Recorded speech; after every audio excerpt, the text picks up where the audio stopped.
Alright, so if I'm being honest, my part 3 of Do Blank Go to Heaven is taking longer to script out. I'm just thinking through it fully and how to word it correctly. But I do have a Rubik's Cube. I can solve it a couple times for you guys, so that's what I'm going to do today. I'm also going to time myself. As you see, I got a little timer here. So, first solve.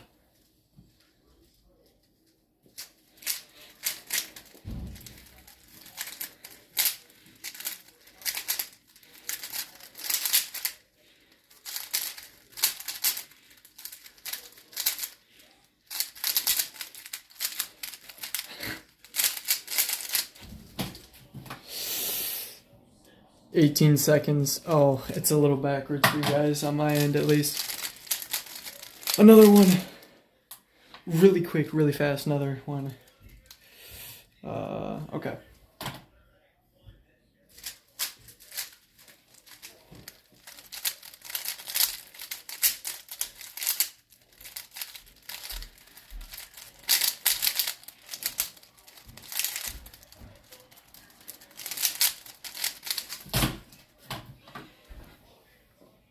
"16.